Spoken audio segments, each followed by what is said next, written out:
Welcome to our match press conference to preview our game against Luton, and we'll start off with Alan at Sky. Afternoon, Sean. How quickly football can change. How pleasing has this week been for you, the past 7 days or so? It's only been pleasing in the sense I think the players have put a lot of effort into getting the rewards that I think we've already been due this season, but we haven't got. I'm pleased with the relentless attitude of the players to keep performing, because that's a key factor. If results aren't coming your way, you can't just wait for them to happen, you have to make it happen. I think the last two performances we have done that. Changes the mood though, doesn't it? There's smiles on faces around Finch Farm. I don't think there's particularly any grimaces. I would hope not. We certainly try and work in an environment where there's a consistency to what we do, and a consistency in the feel of what we do. So, I think they're pretty balanced about the situation. Just small steps, but to a bigger picture. You spoke in the build-up to the last two games about intent and desire and body language too. Do you feel you got all of that from your players last couple of games? Yeah, I think so, and I think particularly a number of changes for the game last night, change of formation, the delivery of it, the open-mindedness towards it from the group, and that's a good sign. I think it's a squad mentality. We're thin on numbers slightly, and we've got bodies coming back to full fitness, but you want that clear-mindedness of the squad. Whatever challenge we present as a coaching team with the shape and the tactics, and also whatever challenge the opposition present, and taking the games on. And I think we're beginning to show real signs of that mentality. Is that about taking messages on board? You talk about changing formation and tactics. At the end of the day, it's the players who've got to deliver on the pitch, isn't it? It is. I think the staff have worked diligently. We spoke quite considerably about the change of players and the change of formations and what we could do that we thought was best. And I've been pleased with the staff's delivery of that on the training ground, because I think that's important, but equally and probably more so the way the players are, took to it and really delivered a very, very good performance. You're pleased for Dominic Calvert-Lewin, 2 goals in 2 appearances, well, 1.5 really, wasn't it?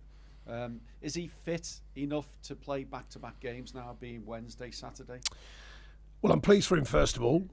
He's dug in for a long time, and we've tried to come away from the pressure of just putting him straight back in all the time, and hopefully that'll pay dividends in the longer term for him and for us. I think he's looked sharp in the games. We obviously knew that, we're building him back into first team football, hence why we got him off at a reasonable kind of state of the game last night. But yeah, he can only get fitter and sharper. Jack Harrison I thought was excellent, I said after the game, not necessarily because of his technical and tactical performance in the sense of being as sharp as he will get, but for someone who's hardly had any football really, he's had training time, it must be clear, but actual football as in playing games at this level, then it's been minimal for a long period, and I thought he was really sharp and did really well. Are you pleased that you've got options then, because there's been a lot of onus and responsibility in a way on Dominic Calvert-Lewin delivering for you, hasn't it? Now you've got Beto as well. I know you talked about possibly playing the two together at some stage. It might be too early, but you've got options there, and I don't think the crowd, the fans at Goodison, well, they'd understand if Dominic didn't start on Saturday. I think we've been trying to work on the attacking team shape and options. As you know from last season, getting more bodies into the box, getting more quality going forwards, more quality chances. So I've been pleased with that. And then obviously if you've got more people who you think can deliver in them areas, then that's important. But it's not just down to one player or 2 players. You want the whole team to understand the delivery of performances. I mean, Jimmy Garner I thought was excellent last night. Gets his first goal, and a very good goal it was too. Getting goals from midfield, from set pieces with Tarkies last weekend. But of course, your strikers are there, or you hope anyway, to score goals. They love it, we love it, the fans love it. So it's a good mixture when that can happen. But it's really a team mentality, and we've been constantly reinforcing that to the group. So on the back of 2 wins, it's Luton Town on Saturday at Goodison. Is there an added expectation now on winning that game? I think the fans will expect you to beat. Well, there's an expectation at Everton Football Club at every game. That's certainly been very, very clear to me since I've been here. Every game is a winnable game. Every game we should expect to win. Every game we go in it to win it, and that is the expectation of being at Everton Football Club. I've learned that very quickly. What have you made of Luton? They can't be high on confidence given what happened to them in the League Cup as well this week. Yeah, I don't think they'll be too worried about that in the sense of they made a lot of changes. They're working very hard in games. They're playing structured. They're trying to get the ball forwards. They're trying to ask questions of the opposition. It's always a tough ask coming up, but they're working hard in games. So we've certainly got to deliver a performance. We certainly take no one lightly, that's for sure, and the players know that. It was your 500th game as a manager last night. How does that make you feel? Older. Fancy another 500? Nope. If they come my way, great. You're not going to make the 1,000 club. Yeah, who knows? I won't be going as long as Roy, that's for sure. Amazing as he is, and he knows that. I've told him that 100 times. Bouncing last night after that win. Oh, yeah. A lot of work to be done. Well, good luck against Thank Luton and Bournemouth. Pitcher can change quickly, can't it? Hi, Sean. What have you made of Luton's start in the Premier League? You've been in that position. You know how difficult it is to step up. How do you think they've done? Well, they're certainly working as a team. I know that. They're working hard. They haven't been put off, I don't think, by their start. They're still taking the challenge on. It is difficult, as you said. I've been down that road. It is difficult, and it feels different, obviously, because the beginning's exciting for everyone, for the fans, the club, and everything. And then as the games go by, if you're not getting them wins, it feels difficult. But at the end of the day, I've watched them, 2 or 3 times already this season, and they're fighting, they're working, so they haven't lost that. And I'll be reminding the players. The players know that anyway. We're constantly speaking to them about the opposition in the sense that there's no easy games. Every game's a challenge. We want that mentality for every performance. We want to take it into the game against Luton because that's important for our group. Do you remember what it was like at this sort of stage of your first Premier League season and getting to grips with all the changes, asking players to do completely different roles to what they've been used to in the previous campaign as well? Yeah, and it's it's a constant situation. The manager, the coaching staff there, the players, they'll all be adapting as quick as they can, getting the players to adapt as quick as they can, and it's just a constant workload. That's what it is. And I'm not saying it's not in all of football, by the way, but the Premier League, it just brings that extra intensity and that extra, the kind of the media angle, the viewpoint. It just grows as the season goes on. So it does take a bit of getting used to, not just on the pitch. I mean, the whole thing. But like I say, I'm well aware they're still working, they're still fighting. Do you mean in terms of the eyeballs that are on your games all of a sudden? Yeah, well, all of it, everything. The individual players getting more attention just because of being in the Premier League. The team and the club getting more attention being in the Premier League. Sort of getting used to that whilst delivering performances, whilst the questions, good, bad and indifferent, come for you as an individual, players, coaches, managers, all of it. And I think it does take an adaptation to get used to that, and that's the blend of that. The on-the-pitch challenge is quite obvious. The Premier League is arguably one of the toughest in the world, so that's obvious, and then the rest of it comes with it. And I think there is a period where you've got to adapt to it quickly, obviously, and that is a challenge. Do you think people underestimate that aspect of it? Because we talk a lot about what happens on the pitch, but that getting used to being at this level, especially for a club like Luton who've not been here for a very, very long time.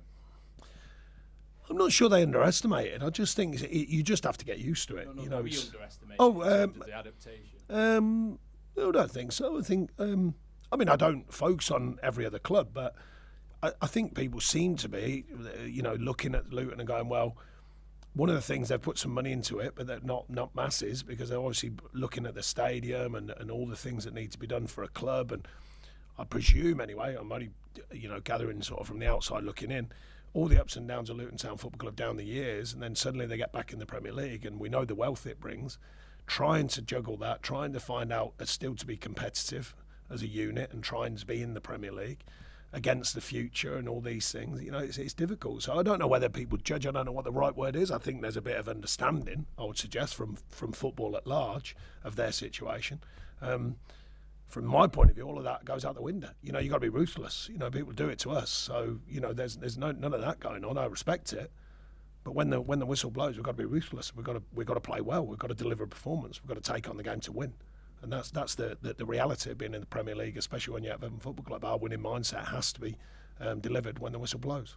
Focusing on your team, is this the closest we've been to your version of Everton since you arrived? I think the bigger picture of it is not just performances. I think when I got here, we know there's kind of an imbalanced squad. We've had to thin that down for financial reasons, try and work in the market and give it more of a balance. Currently it's getting there. It's not still quite there because of injuries, but I mean, we knew that we'd have to go with skinnier numbers. We knew that we'd have to get a more balanced squad. I think we've done that well. Regardless of performances, I think we've been up and down at times, but I think generally the performances have been good. And the last 2 games you get reward for them performances. But I've said all along, I thought the first and the third game, I think it was, of the season, Fulham and Wolves, I thought very good performances. You're a goal away from the whole thing. Referee's decision in the first one, that could change everything.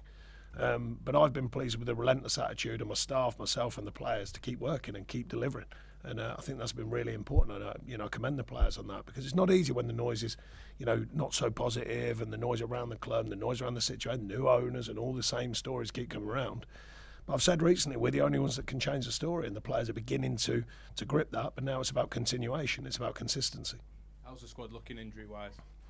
Yeah, nothing too major. Miko came off with something we've got to be careful with. We'll see how he is tomorrow. I think there's a few knocks and bruises, but nothing too major. Thank you. Thanks, Ian. We'll go to Ian at Excuse Radio me. Merseyside. Hi, Sean. Hi. Just on, great for Jack Harrison to get some game time now. Is he now in your thoughts for every game, or do you have to be a little bit careful with him because he's only just come back? Yeah, I think it's a fine line. I mean, I spoke to him about playing. There was a game Tuesday night. We wondered whether to get him 90 minutes in that. But he was so clear-minded. He's been clear-minded in training. He's had a good training period. It was only the game schedule we couldn't quite, guarantee for him. But no, I spoke to him and he was absolutely clear-minded. And when players are like that, it's often the best way of being when you think they can play. And I thought he delivered very, very well, particularly tactically. I think he's got a good understanding of his role tactically, and we know he can play, deliver technically, and fitness and sharpness will come. But he seems clear-minded. His body certainly does. So we're very pleased for him. And you spoke earlier a little bit about the change of formation the other night. Is that something that now gives you an option to do maybe in a league game, or how will that work in terms of what you might do? Yeah, I mean, it's. I said for all them years that everyone said I could only do 4-4-2. I said all the time it's got to suit the players. It's got to be what the players can deliver. I think we've got a more flexible group here. I think they can deliver in different tactical situations. I've said all along we've got some very good players. It's about maximising them as individuals and their group as the potential of the group. Sorry. Inevitably, you've got to win. Whatever tactics you play, you've got to win. But I equally said to the group, tactics are one thing, it's the delivery of a performance. That's key. It always is. We can all debate tactics. We do endlessly now.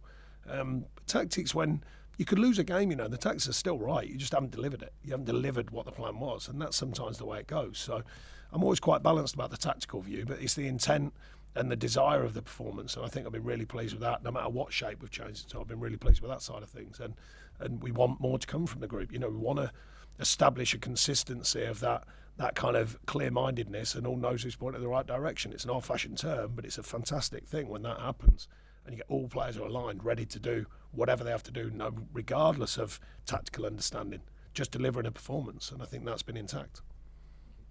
Thanks, Ian. We'll go to Will. Excuse me. Hi, Sean.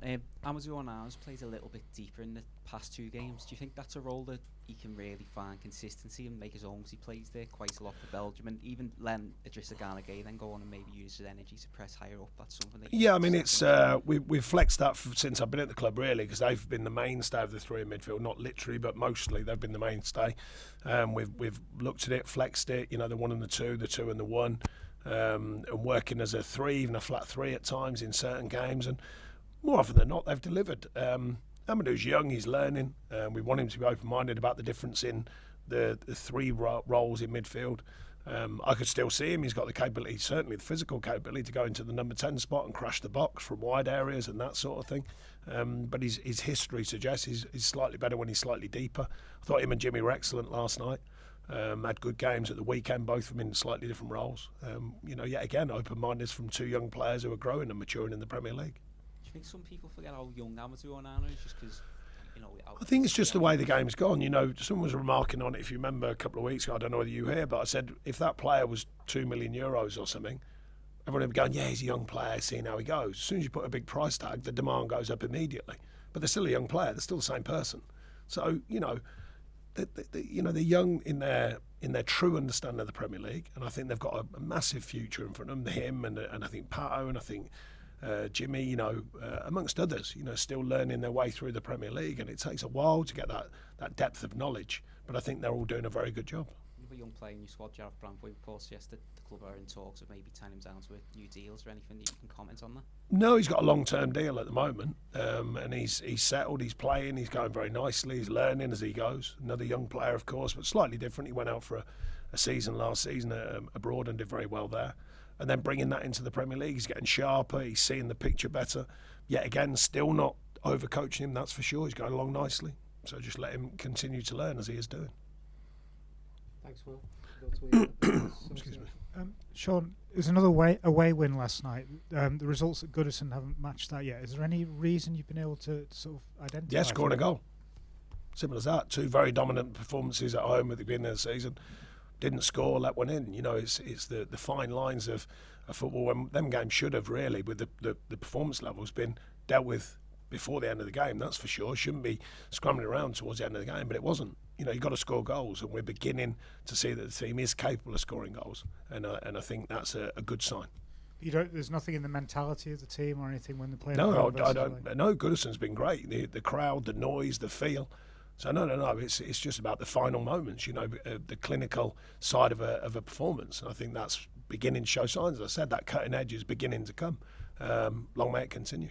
And you've spoken about wanting to build the bond with the fans a bit more. How important is it then with these 2 home games coming up to end that winless run?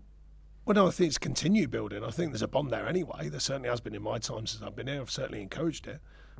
So it's just building stronger. You know, that's what we want. We want the fans to see a team that can give everything as well as with some quality. And there's been signs of that earlier this season. I think once you reinforce that with winning, of course, then everyone believes more and everyone encourages each other, and the bond just gets tighter. So that's something that we believe in. It's something we want, and something we've got to keep delivering to keep improving that.